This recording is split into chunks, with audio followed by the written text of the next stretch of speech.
I remember the first time we used this room for meditation, we used water sounds, like gentle brooks and everything, and the water, and I heard the water running. But I said something, when you flush the toilet, the water goes right by here, I said, God, this is beautiful. I can really meditate to that. Sounds of water flowing by. It's true. Is this on? Oh, it is. Oh, okay. I'm waiting here for you. All right. Well, welcome. Now, let's get serious and get it. Here you're coming, and we're sitting here and we're talking about, very strange things. We're talking about things that are mostly reserved for Star Magazine or the National Enquirer or things that you might see on Channel 5 and site. These are it's very difficult, and yet I'm trying to have you be able to walk around and discuss things with people and have credibility. And yet we're talking about UFOs and aliens and spaceships and all of this stuff. And I mean, it is really, really a difficult thing to do.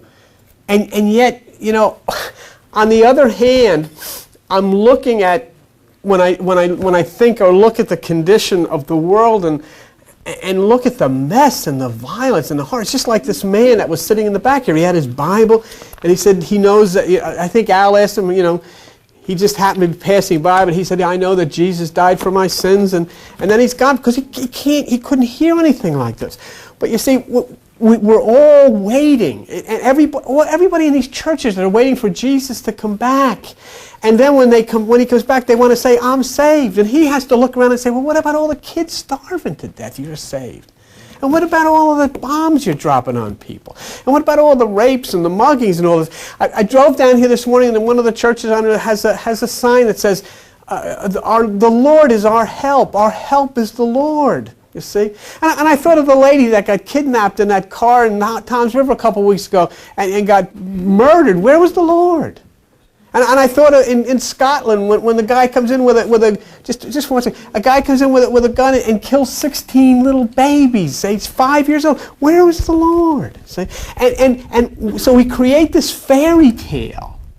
And we live with this fairy tale because we can't face the facts that all of this violence and all of this mess is because we're not plugged in harmony with it. We don't know. And why aren't we plugged in harmony with all of this? We're not plugged in harmony because the very institutions that are claiming they're religious have warned us of ourselves. They frightened us of ourselves. They frightened us of the very planet and very nature that we live in. And so we're dwelling in all of these things. Say, God healed some guy because his arm didn't work too good, but a whole plane load of people crashed and 300 people got killed. I mean, this insanity that we've got to explain why things happen and how things happen. And we've never been able to take responsibility. We've never been able to say, hey, maybe it's us. We've never been able to say, we haven't been in touch. We haven't communicated. We haven't at all listened to the sounds, listened to the instructions that are coming from other dimensions. Yes, sir? I just want to bring a point up. That woman that got killed in Berkeley Township, they had a prayer service last week and it was in a newspaper. And all the pastor of the church said they were a very religious family. They were a God-fearing family. And it's scary when you think about it. Yeah. No, I understand that. But when we think about these things, you have to say, what's wrong? Is it really important? Look, you come and you say, I got a letter from somebody that invited me to attend some convention or retreat for a Course in Miracles. And they said, this wonderful, and why? People are blowing things up and raping and killing, and people are getting fired, and people are starving and all this. You're not ready for that yet. Having graduated from a Course in Miracles, or having done your meditation, or whatever it is, it's like living, just for instance, say you lived on the rifle range at Fort Dix.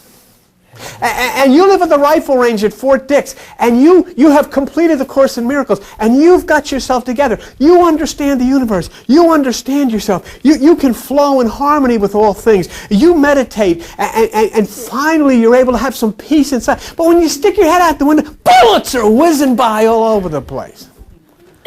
See? So what good is it? And somebody say, oh, I meditate, but I still feel stressed. You're living in a rocket launching pad. I mean, you're living in a zoo, and there's all wild animals. And the idea is not to get yourself saved. The idea is you don't come to meditation so that you can feel better about yourself. You come so that you can hear what has to be done to affect the revolution which must change the minds of the people out there.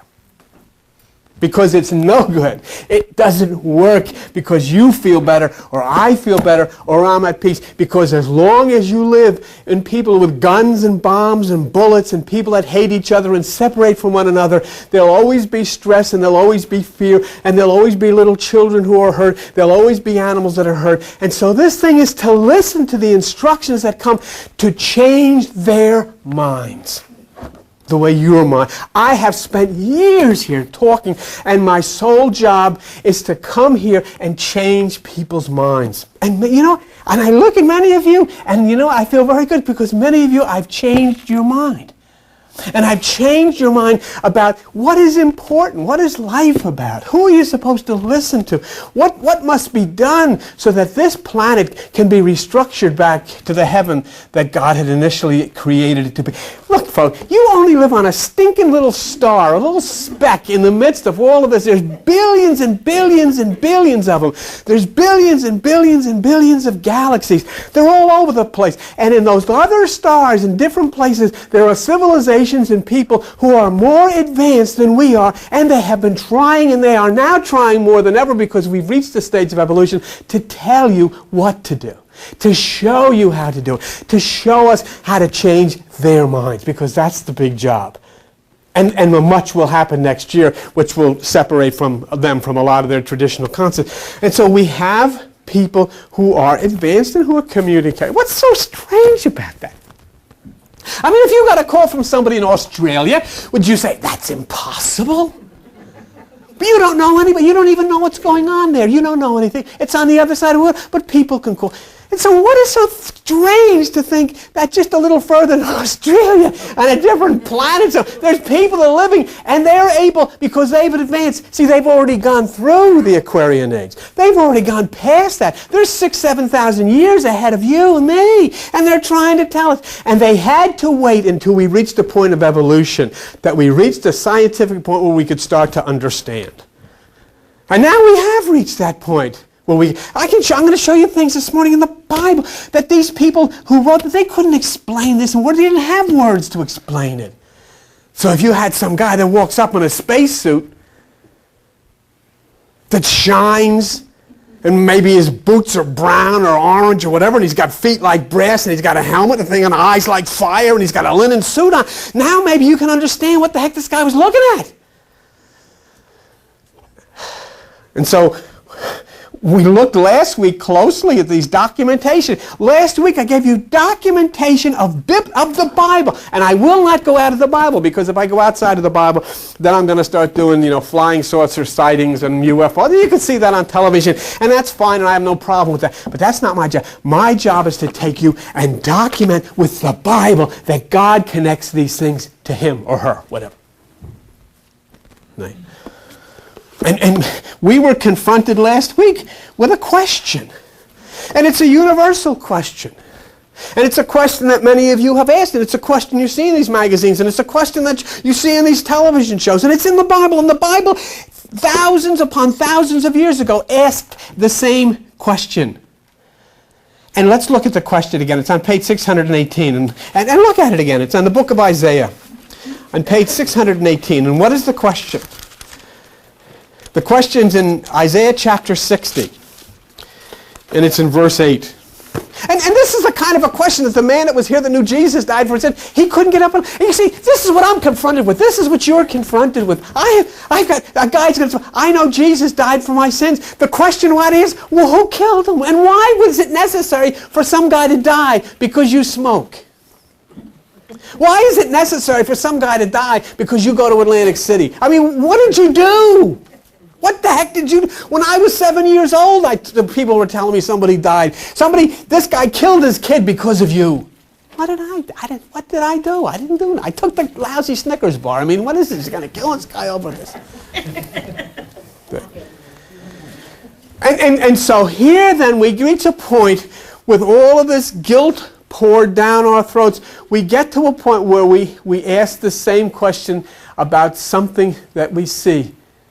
We got a call that somebody had seen UFOs flying in Carmel, California. There's a big deal going on in Carmel, California, which is pretty interesting when you think of what happened in Mount Carmel, which you'll see in a little bit, but something that happened. Okay, so what does it say in Isaiah chapter 60? In verse 8, here's the question. Isaiah chapter 60, verse 8, who are these that fly as a cloud and as the dove to their windows? And you know what it just said? What are these things we're seeing? What is this that's flying? What? Did you see that? Hey, did you see that? Dennis, did you see? What the heck is that? Did you ever get out with somebody at nighttime in a clearance and say, did you see that? What the heck is that? And that's what the Bible says. Who are these that fly as a cloud? And then it says, and as a dove to the windows. You know what it means? They land. Who are these? Now, I'm not going to go into the thing. You've all seen on television in Peru or somewhere where they got landing strips on a mountain that were made. Nobody knows who made them or whatever. But that's something else. I can't get into that. In Ezekiel, we documented UFOs. I mean, this guy saw something that flew.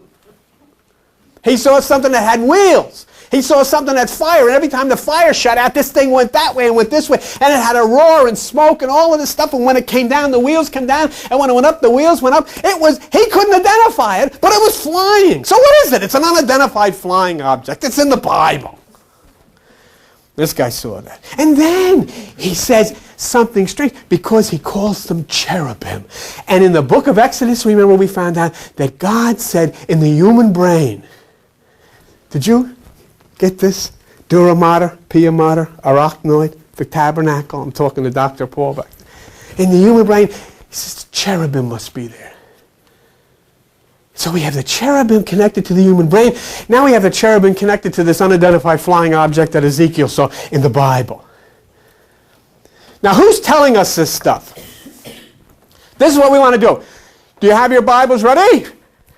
As they say in the church. This is where this other guy's gone. Oh, you have your Bibles ready for the Word of God? Will you open the Word of God? Is that sick how they talk religion? Oh, Word of God.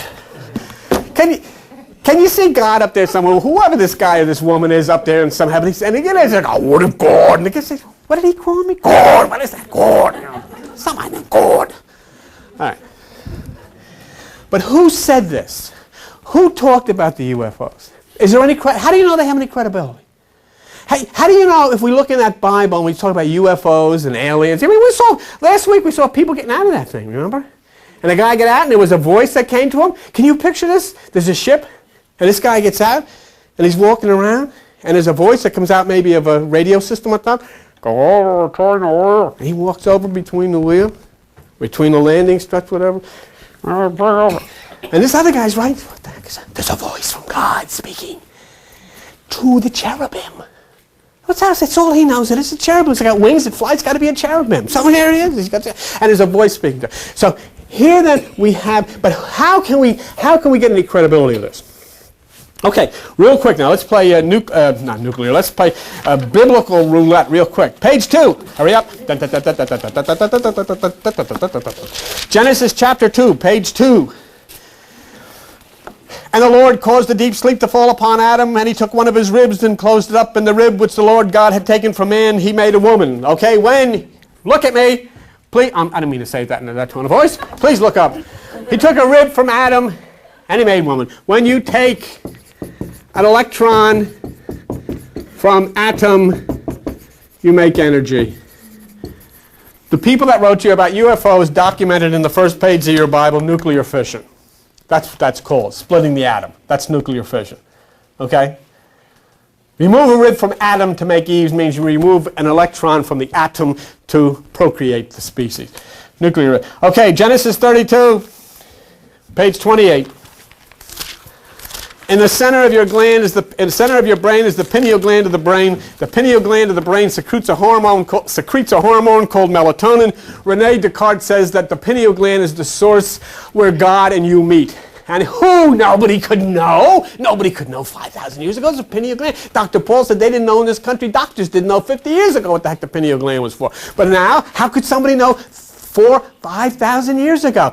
Genesis 32, please look at verse 30. And Jacob saw God face to face. And it says, and he called the name of the place Peniel. Genesis 32, verse 30. Here you have nuclear fission. A couple of pages later, you have a description of the pineal gland of the brain. Is these people got credibility? No, you don't think so? Okay. Page 70. Exodus chapter 26, page 70. Exodus chapter 26. All right? And in Exodus chapter 26 on page 70, you're going to see a description, and this is what Dr. Paul, you hadn't been here, but this is what we were talking about in the description of the brain, the anatomy of the brain. In Exodus chapter 26, I want you to look at verse 33. Exodus chapter 26, verse 33. And you shall hang up the veil under the taches, that you may bring in with the veil the ark of the testimony, and the veil shall divide between you, between the holy place and the most holy place. In the tabernacle, you have a holy place, you have a curtain or a veil, and you have the most holy place. In the human brain, the outer court is called dura mater, which means hard mother. The inner court is called pia mater, which means tender mother. And separating the outer court of the dura mater from the inner court of the pia mater is arachnoid, which is the web or the curtain. So there you have nuclear fission on the first page, the pineal gland. Now you've gotten to an anatomically correct description of the human brain in the body. Do these people know what they're talking about? Do they have any credibility? How many thousands of years ago did they give you an anatomically correct description of the human brain? They knew about the pineal gland. They knew about atomic energy. And it's in the Bible. And you know what? All of your people that are teaching the Bible for 5,000 years haven't a clue. They haven't a clue. Any church you go into that they'll tell you that they ripped the rib out of this guy to make a lady. Praise God. Hallelujah. Never even considering could it mean something. Forget it. Okay. What's the speed of light? 186,400 miles per second. Well, of course, nobody could know the speed of light back in the Bible days. That's ridiculous. There was a tribe called the tribe of Judah. They positioned them at the point of the rising sun.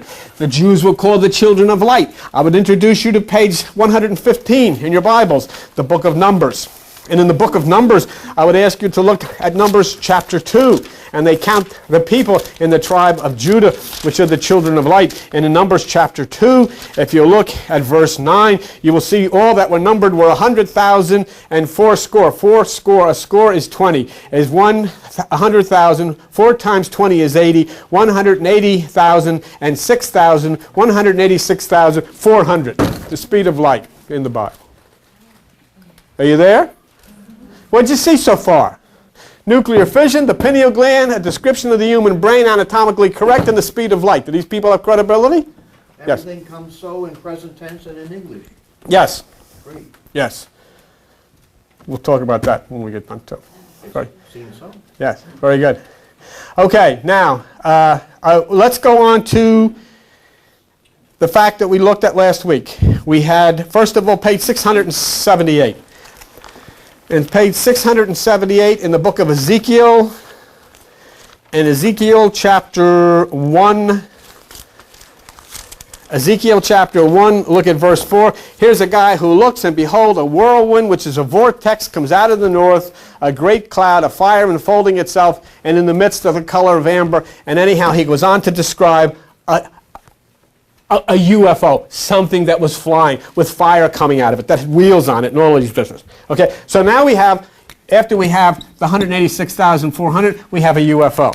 Now, go to page 684 in Ezekiel chapter 10, and in Ezekiel chapter 10 and verse 2, and he spoke unto the man clothed with linen and said, go between the wheels under the cherub. He refers to it as a cherub, and we have an alien. We have somebody who gets out of that UFO, And then we have that person and Ezekiel get back into that UFO, and the thing takes off, and there's a cloud and a tremendous roar of thunder, and the thing flies off in the sky. Okay? Now,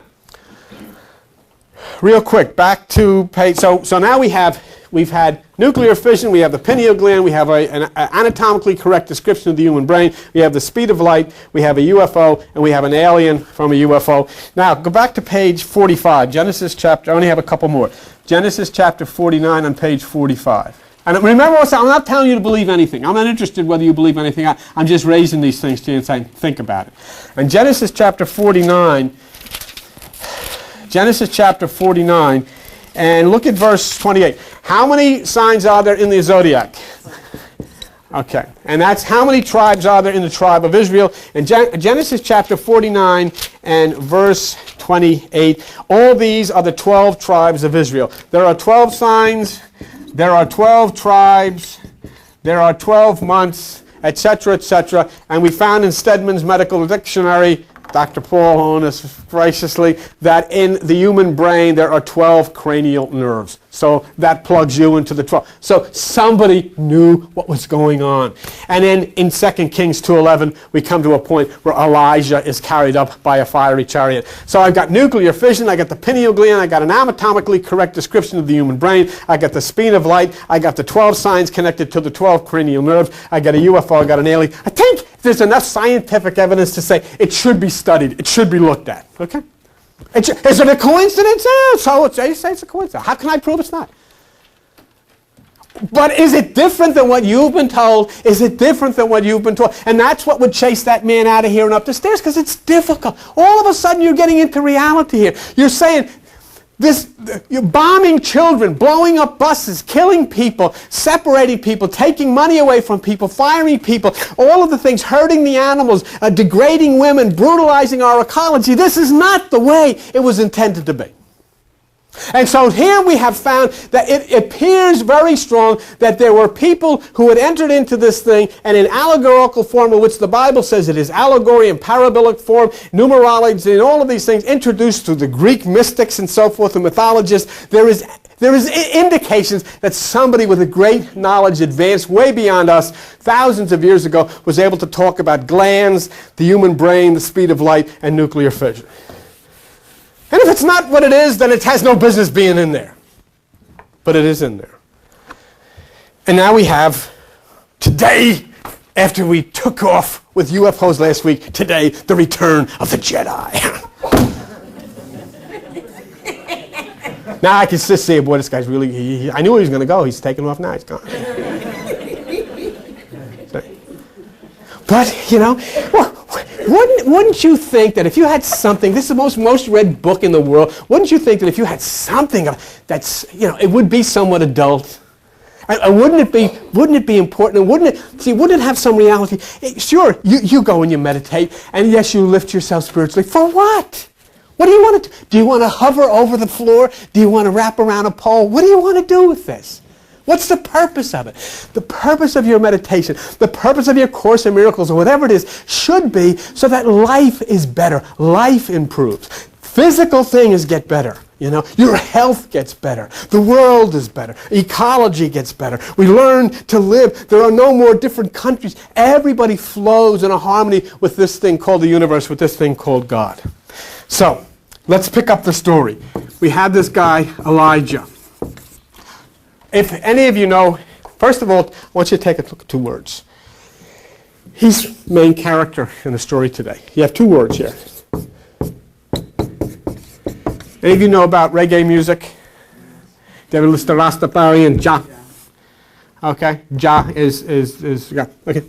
Now, Eli means my God. Jah means the all-encompassing universal. Actually, let me just show you what Jah really means. When Moses went to the mountain, he asked God in the English for like, what is your name? He said, I am that I am. Okay? I am. That I am. The word am is not a word. The word am means single. Okay? It means single eye. The single eye, Jesus says, if your eye be single, your body will fill with light. It's the pineal gland of the brain. The letters that characterized that then were YHWH. Therefore, somebody concocted the name out of that of Yahweh. How we spell that? When the culture came to Europe, in Latin there is no Y. It became I. H. In Latin there is no W. It became VH. The I in Latin is not pronounced I, it's pronounced J. And this word became from Yahweh, became Jehovah. That's where it came from. It's just simply a cultural change and a play on words. So there actually is no such person, whatever. But we live with this in our cultures and our traditions, and that's where it came from. So we have this Elijah. And he's the main. And what's important about knowing this, there is a connection between this strange dude and the thing that we call God. Now go to page 319 and look what happens to this guy. Okay? Page 319, and something very strange happens to him. He's with his friend Elisha. Yeah, close. Yeah, you like to take names like his friend. Elijah's the big shot. Elisha's and they're walking along. Okay, and it says in 2 Kings chapter 2, where you are, and verse 11, it says, "And it came to pass as they went on that behold, there appeared a chariot of fire and horses of fire, and parted them, and Elijah went up by a whirlwind into heaven." In a vortex, this guy was taken up off of the earth and out of sight. And the other guy, it says, and Elisha saw it, and he cried, "My father," and then he saw it no more. In other words, it went out. You stand there? Now, who's he going to tell? Who is this guy going to tell? If there was, I'm not even saying that anything like this happened. When I'm saying that this story is conveyed to you of things that you're going to see, things that have already happened, and things that will happen in the future. This is not an actual story. There was no CNN reporters out there watching this or interviewing this guy. This guy that wasn't running around with a little book writing notes down. This is a story that was written by God knows who, to explain to us what you see, what can happen, what you've heard about, and start to say, wake up, folks, and understand, yes, these things can, yes, these things do, yes, these are. This is all part of what you call God. He disappears. And look at the other guy, and verse 12, and Elisha saw it, he's there screaming and running around pulling his hair out. What the heck? What is this? This guy's got, where'd he go? Up the spaceship. He didn't even know. And there was no ships. There's no word for spaceships. There's no word for UFOs. What did he see? Who could believe what happened? But he went up and he disappeared up into the sky. So, now this is the point. What I've told you all these last few weeks, this is hard for you to take. This is hard. This is difficult. And some of you could be standing there, what's this guy?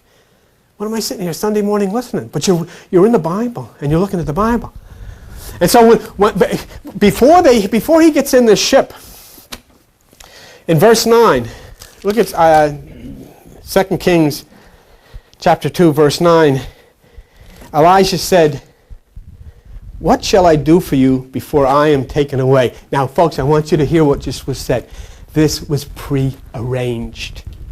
Okay? This guy, Elijah, had come before. It was all arranged, what time he would go, what time the pickup would be, where he would be picked up, and they walked to that spot, and the ship came and picked him up and took off. And so he says to this guy, he says, "Look, you've been a good guy, but I'm going to take off. What can I do for you?" And this guy, Elisha, says, "Look," in verse 9, "give me a double portion of your power." In other words, your spirit. I want to be able to do what you do. I want to be able to think like you do. I want to be able to feel like you feel. And you know what Elijah says to him? "Okay, so I'll make a deal with you." Look what he says. He says, okay, verse 10. "All right, if you see me when I'm taken away from you, then you'll have it. But if you don't, then you won't." Can you see? Can you open your eyes and see these things? Can you open your mind to understand these things? 99% of the people who dwell on this planet cannot see this. They can't deal with it. They can't handle it. And the point is, you want to be part of this? You want to know what's going on? You want to have part of this power? Then you had better open yourself and receive this. Because when you talk about these things, when I get closer to you, and we talk about aliens, and we talk about UFOs and what you've talked about, if you can't see it, you'll have no part in it. But if you open yourself to it, you'll fly. I'm not going outside the Bible, folks. I'm standing right in the Bible. I'm telling you this stuff. What did the guy say in the Bible? If you can see. You know the way Jesus used to say this? He used to say, if you have ears, listen. If you've got eyes, see. But he's not talking about these ears or these eyes. So there's your commission. And so, if you can't be open to UFOs and you can't be open to this stuff, and most people are religious and they can't look at this. And why can't you? Why have you such a difficult time even now with this? Because you've lived all of your life under them. And they can't deal with this. And the reason they can't deal with this is it takes the power to control you out of their hands. You know, they don't have any power over you anymore if you understand this. So they say to you what? This is a cult. That's the word. This is a cult. And they don't even know what the heck the word means. It means hidden. This is a cult. This is of the devil. Praise God. Just sit here and wait for Jesus to come back on his white horse. When he gets back, everything will be all right. Just, Mike, watch out there because the horse might go to the bathroom.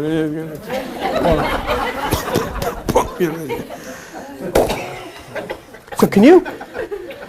So what did the guy just say? What did he just say? He says, can you see this?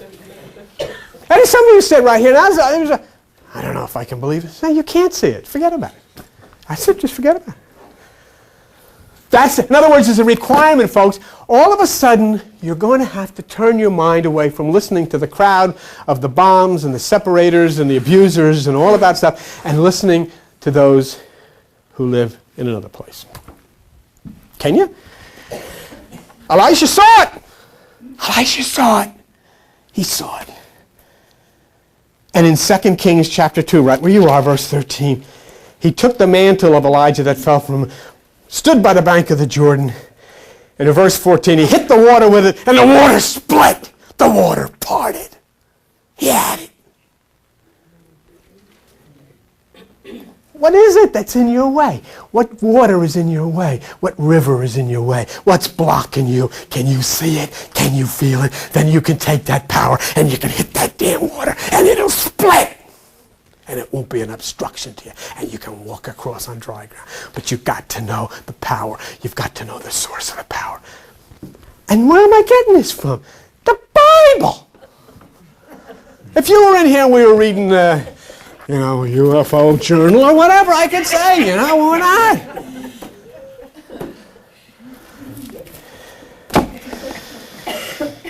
So here we have someone who flies off in a UFO while his friend is stressing out on the ground. Did anybody see that? Wait. There's nothing but an old sheep looking at him. Who am I going to tell? Well, who's going to believe? I'll write it in the Bible. This is what I'll do. I'll write a Bible. And so here we go. Now let's get back. This was prearranged, right? And so Elijah said, I'm going to go. So they go to the place where he's going to be picked up. It was all prearranged. The ship comes, takes him off, and there he goes. Can you see him? Look at that smoke and everything. Separation. He's out of sight. There's this trail of smoke, and this guy's there. What is his sheep? He's gone. Now the return of the Jedi. The return of the Jedi. Went off on a ship. Did you all read about it? Did you all see his liftoff? Did you see his lift? Please say yes. Jesus. Yeah. Okay. Go to page 786. Page 786. Because listen to me. When you see this and when you finally understand it and you finally accept it, they'll be here. Yes, that's true. They're here. They're here. And they'll shake your hand. All right. Now, the return of the Jedi. You just saw Elijah take off in a rocket ship, right?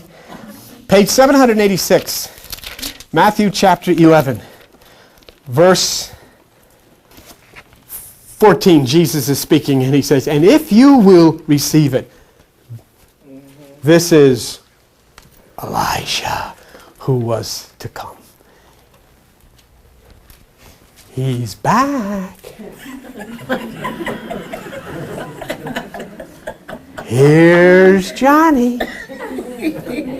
He's back. Here's a guy took off in a spaceship. Last you saw him, he took off in a spaceship. And here's this strange occult thing called Jesus. Nobody has any record of any existence. And he says, that's Elijah. If you have ears, listen.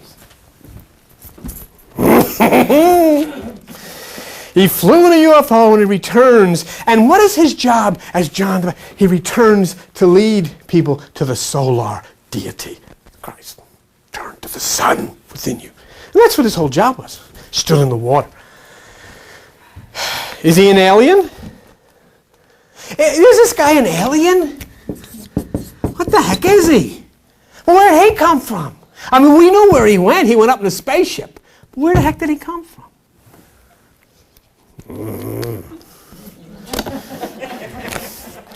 Page 319. Is this good or what? Yeah. Page 319. 2 Kings. 2 Kings.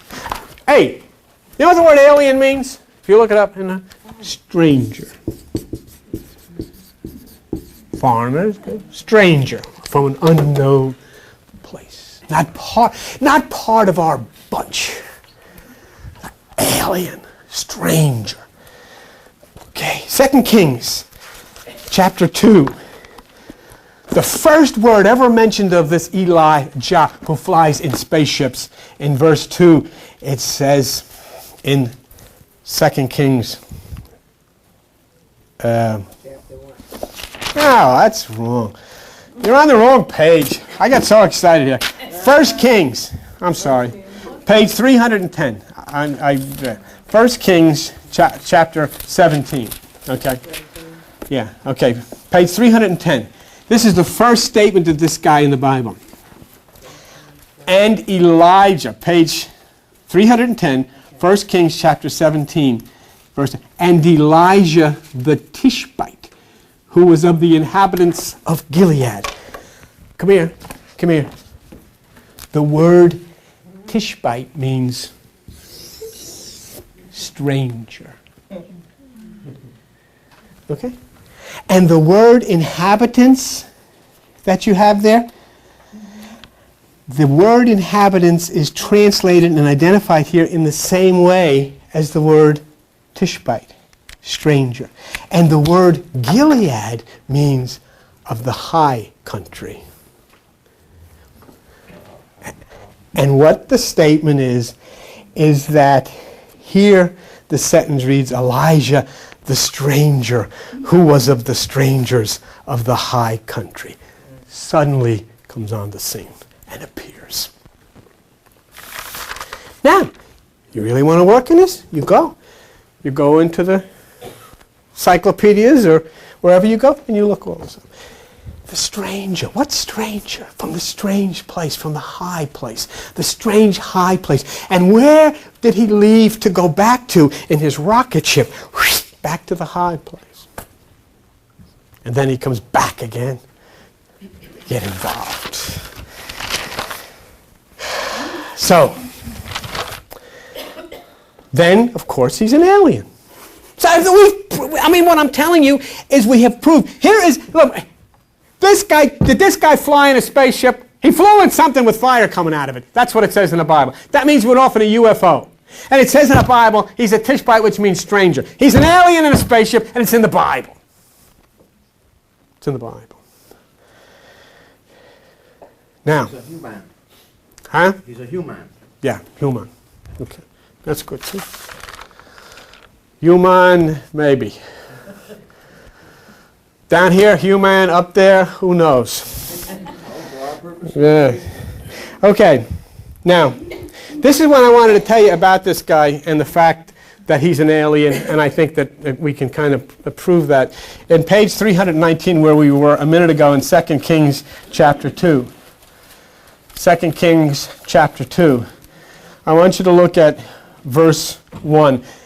And this is the point, and it came to pass when the Lord would take Elijah up into heaven by a whirlwind, that Elijah went with Elisha. So in other words, it was prearranged between Elijah and that same person who flew the fiery chariots of Ezekiel. They communicated about him flying away in the UFO. So in other words, he was not somebody who was abducted. He wasn't, he wasn't a human being who was abducted. He was a strange entity from someplace, and all they could define him as was a stranger from a strange high place. And he had a pre-arranged deal that he was going to take off and fly away. And in fact, then he tells, as you remember a moment ago, he tells Elisha, it's about time that we're going, and he knows right where to go, where he's going to be picked up. See? Stranger from the land of strangers, so he's an alien who flies off in a UFO. What is important about this? This guy who we proved was an alien, stranger, who we proved flies in a UFO, after he flies in a UFO, next winds up being a friend of our hero, Jesus. This is where he shows up next. He's in the New Testament now, and he's a big shot in the New Testament. So he's playing a vital part, not only in the Old Testament, he's playing a vital part in the New Testament, and we've somewhat proved, I think, as far as we can prove, that he's an alien from outer space. Okay.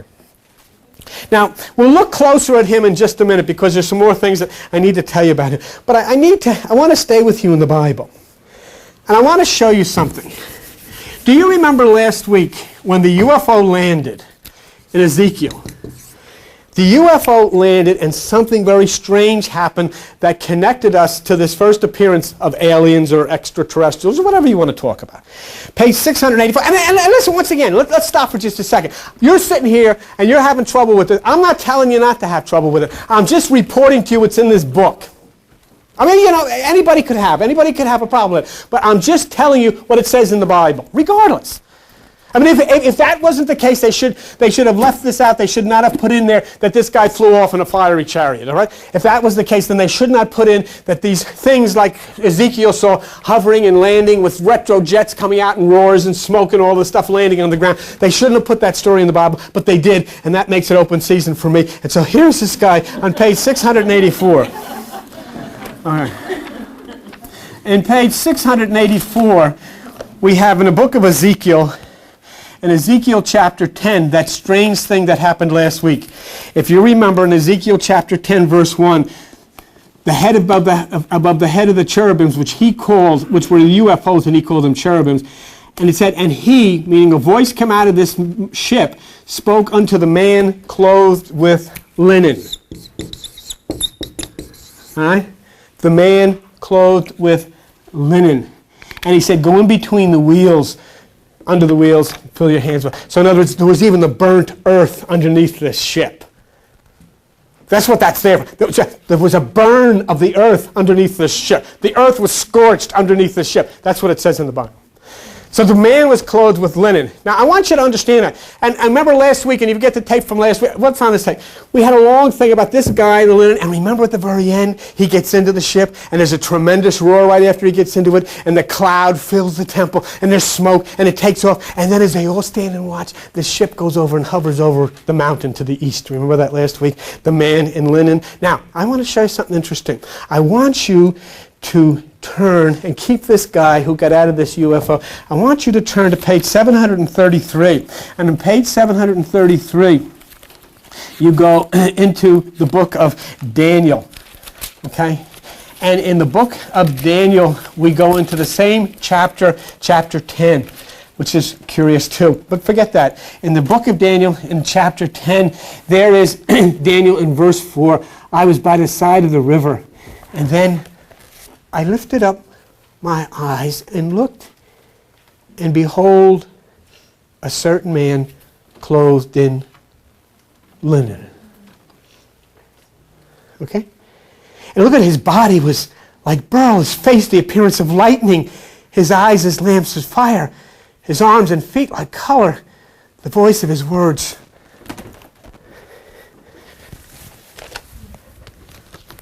How could you describe this if you didn't have words to describe somebody with clothed in white linen, whose face was like fire and whose feet like brass and all of that? How could you explain something like this? So, you don't have any words to explain it.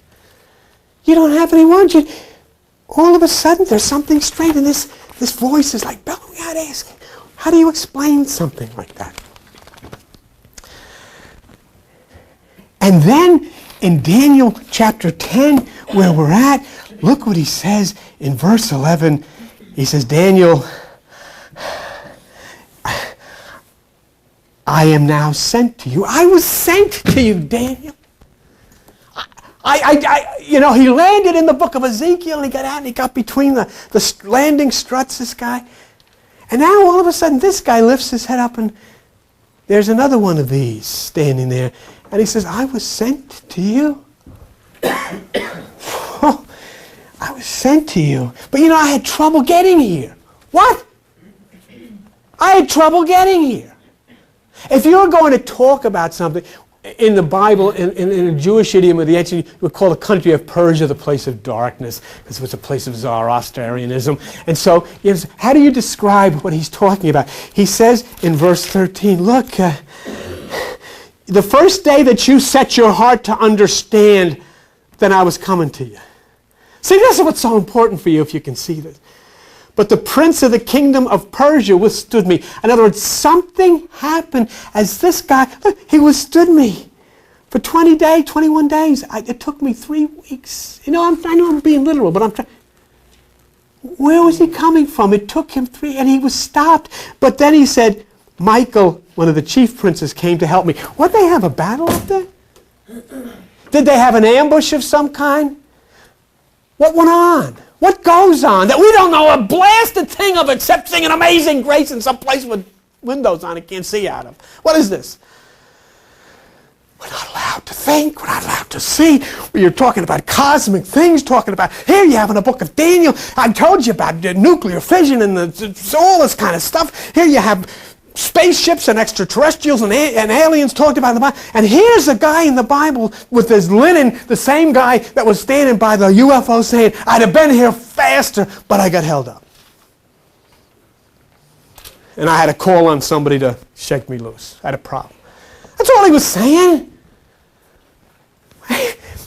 Have you ever looked at this thing and understand the scientific technology? Have you ever looked at the anatomically correct information, the psychology in this thing, and now you're taking it one step beyond, and it's filled with stuff about UFOs and aliens, and it's filled with stuff about things like this, of what goes on in the cosmos and who lives and who occupies it. What do you think on this little stinking star? You're the only ones that are sitting here.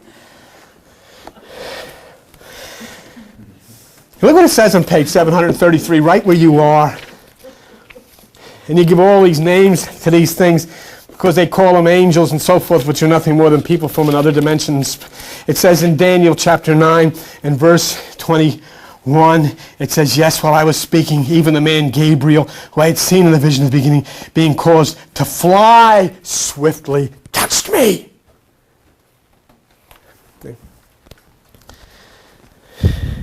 The connection with Pegasus.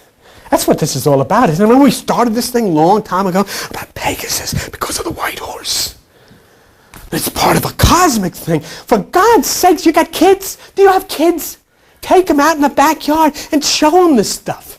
And if you don't get somebody to show you where it is, get a pair of binoculars and look at these things. These are the very basis upon which you call the Bible was written. Orion is there, Osiris. Pegasus is there. Aquarius that Jesus talked about. The whole Bible was written in the stars before anybody even had a dream of putting it on a piece of paper. Take the kids in the backyard and say, there is God. There is the messenger of light. There's the speech that goes from end to end of the universe. Never stop. Always the same. Nobody can change it. Nobody can edit it. Nobody can revise it. It is the same. Orion is the same as Orion has ever been. And that belt of Orion shines down on all of us as it did 30,000 years ago. Nobody can change that or mess with it or interpret it or revise it. And so you want to prepare when you talk about the white horse, Pegasus. The white horse, Pegasus, one of the 4 horses of the apocalypse. There's only one horse that flies, it's Pegasus. There's only one white horse in the sky, it's Pegasus. That's the white horse which brings the Christ back. That's the white horse that we've talked about in the very beginning. The star has been seen in the white horse. 2 months ago, they discovered for the first time in the history of the world a star with a planet circling around it, and the white horse, Pegasus, right where this book said it would be, because this book is cosmic. So the UFO, and understanding Pegasus and the white horse. Think of yourself as you're sitting, and you're sitting a long time ago, thousands of years ago, and you're looking across the desert, maybe there's a few sheep there. It's getting kind of dark, kind of misty, kind of dark, but still plenty of light. And you can see a chain of mountains. Can you see them? See a chain of mountains. And as you look at the chain of mountains, turn to page 766. In the book of Zechariah, page 766 in the book of Zechariah, which is the last book, I believe, in the Old Testament. Look at Zechariah. And in Zechariah chapter 6, before you look at it, did you see the mountains? Did you see the mountains? Did you see across the desert? Did you see the air? Could you see between the mountains? And now look down, and in chapter 6, and he says, I turned, and I lifted up my eyes, and looked, and behold, there came 4 chariots out from between the 2 mountains. And in the first chariot were red horses, and in the second chariot were black horses, and in the third chariot were white horses, and in the 4th chariot were the bay horses. Look what he saw, going from between the 2 mountains. In Revelation chapter 6, verse 2 talks about the white horse. Verse 4 talks about the red horse. Verse 5 talks about the black horse. Verse 8 talks about and in this Star Wars battle of Revelation, remember, these were seen in formation flying between the mountains. These were seen flying through the skies of the book of Revelation. And these have been seen now in the fulfillment because the Armageddon has already fought it. You've had Hitler fighting it. You've had dropping atomic bombs on cities in Japan. You've had burning Jews. You've had Spanish-American wars and Korean wars and Vietnam wars and firebombing people and all of the stuff that you say. Well, let's have a memorial down and raise the damn flag and celebrate how many people we slaughtered, how many people they slaughtered, how many little kids we brutalized, how many animals have been blown to pieces. Let's celebrate and we'll have a Memorial Day. Let's have a great time and we'll make a holiday and we'll just say how wonderful we are and wait for Jesus to come back and say, I'm born again. He says, you're verkakte.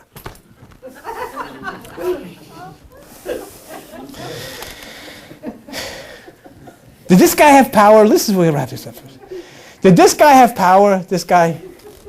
Elijah from the spaceship. Hey, this is what I like. How much power does your religions have? How much power does your Catholic religion? How much power does your Methodist? How much power does your Baptist? How much power does your Buddhist? How much power does your Hindus? How much power does your Muslims? Here's this guy came from outer space, the stranger from the strange high place, and the stranger among strangers who took off in a UFO, and he gets tangled up in this book with religion. He said, I heard about you got a lot of power in your religion. Now, you got to understand something. These people down there didn't know anything about laser. You know? They don't know. And this guy was communicating, obviously, because, it was all prearranged what time they're going to pick him up. They're going to pick him up at 4:30, and he's going to go work with this guy, Elijah. So he's communicating with somebody in these ships, and he says, okay, I tell you what, go to page 312. We'll wrap it up with this, and this will really wrap it up. Boy, I wish I had some special effects with this. This is what you call cosmic stuff. Okay, page 312 in 1 Kings, and in 1 Kings we'll go to chapter 16, 17, and 18. And in chapter 18, now Elijah's arguing with these religious people how much power they got. And that's why I want you to look at this, folks, and I want you to realize, you saw it today, you know that this was a prearranged thing. This guy flew in a spaceship, he came back, okay? And I want you to understand, are you going to believe your religious people, or do you want to side with this guy and his group? This is the deal.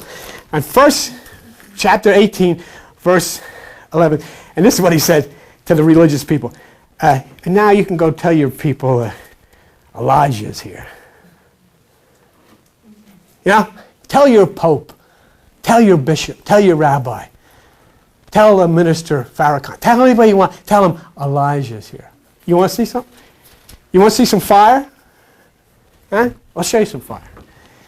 First of all, I want to see how much power you've got in your religion. Yeah? You sing "Amazing Grace, what a wretch you." Yeah, you are. Let me see what kind of power you've got. Let's show me your power. Now, what they called in those days to describe this with the human mind and the religions of the mind were called the prophets of Baal. And you'll see this. And how can you tell it's talking about the human mind? Look at verse 22. Baal's prophets are 450. Do you see that? Huh? 4 plus 5 equals 9, which is the numerology, the cosmic number of the human mind. 666 was the sign of the beast. 18 equals 9, 144,000 saved. It's 9. 9 is the number of cosmic mind. It's the human mind. Okay. All right, now, look at this. So in verse 22, he says, okay, now look what he says. He says in verse 24, you call on the name of your God, and I'll call on the name of the Lord. In other words, I'll call a captain, whatever is up in the ship number 777, who is hovering out of sight up there in the clouds. And they're all up in the ship. Captain Kirk, did you hear from him yet? Yeah, he's setting it up. All right, let me know when. Okay, so, okay, over and out. Okay, so this guy's down there with all these people. You know, it's like being in the middle of a jungle somewhere. So he says, okay, we're going to put a dead cow on the sand, so we'll burn it up. Yeah, okay. Now, they couldn't do anything. Came to pass, verse 29, they prophesied, nothing happened. There was no answer. As there is with religion, no answer. What happened? No answer. Never is an answer. When did you ever hear of an answer? No answer. So what did he do? Cosmically, remember we told you about the 12 up there? We told you about the 12 signs. We told you about the 12 planets. We told you about the 12 months. We told you about the 12 cranial nerves. Well, just to identify what he was doing here in verse 31, and Elijah took 12 stones. And he sets these 12 stones up. Okay? And he builds this altar in. Verse 37, hear me, O Lord. In other words, okay, we're ready down here. You ready? Okay. Hey. Did you hear from him? Yeah, he's ready. Okay, let's go. All right. Calling on the Lord. Okay. All right. And he said, hear me, O Lord. 5, 4, 3, 2, we have ignition. Pow! And this thing burst into flame. And these guys were impressed. Whoa! This guy is bad. Did you ever see when they go into the jungles and would light a match and they run away? Oh, what a fire god. That's exactly what this is. And the fire fell. And when the people saw it, they fell on their face and they said, yeah, we're with you. We are with you. Hey, don't worry about this stuff. Hey, don't this Catholic stuff. Hey, are you kidding? We're with you, pal. You and us lie, right? Can we call you Ely for short? I mean, whatever. You're one of our guys. Whoa! What did he call on? Remember, he flew. He could fly in these things. What did he call? Who did he call to send it? Fire, rocket, pow! Blowing the place up. Whoa!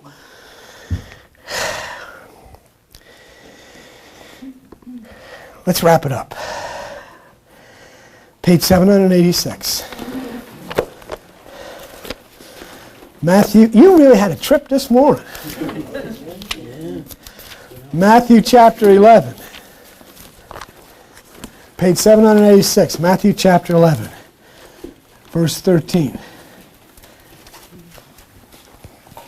All the prophets and the law prophesied unto John. And if you receive it in verse 14, this was Elijah who was to come. And in verse 15, he says, he that has ears to hear, let him hear. Please, for God's sake, have ears to hear. Don't be involved with these mad scientists of socialism out there. Be free and have ears to hear the universe. Be free to hear this Elijah. Be free to hear this Jesus. Be free to hear these people who communicate from this place, this strange high country. Be free. Listen to them. And once you're willing and you set up your mind, then you hear from them. Once you can see it, then you'll see it and you'll be part of it. And go page 794, right where you are, in Matthew chapter 17. And this is what is happening here. Matthew chapter 17, and in verse 10, the disciple says, why do the scribes say that Elijah must first come? And in verse 11, Jesus says, Elijah shall truly come, but I say to you, Elijah has already come, but they didn't know him. Who else has come to open your eyes that you don't know? Who else has come to teach you these things that you don't know? Who else has come to share you this truth that nobody has ever told you? Who else has come to share with whoever will listen that this is who else has come to reintroduce you to these wonderful, wonderful people who are ready to set you free, to lift your planet, to lift your love, to place you back into the arms of Pia Mater in the universe? Who else to share with you of the truth? They didn't know him. They still don't know him. And the reason they didn't know him is because they had made up their minds. And the reason they had made up their minds is because they were told what to think and not to dare to think otherwise.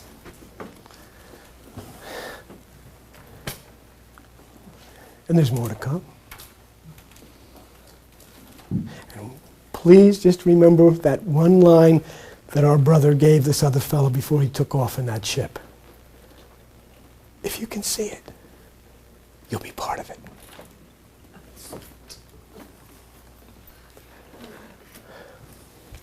We'll see you. Bye-bye.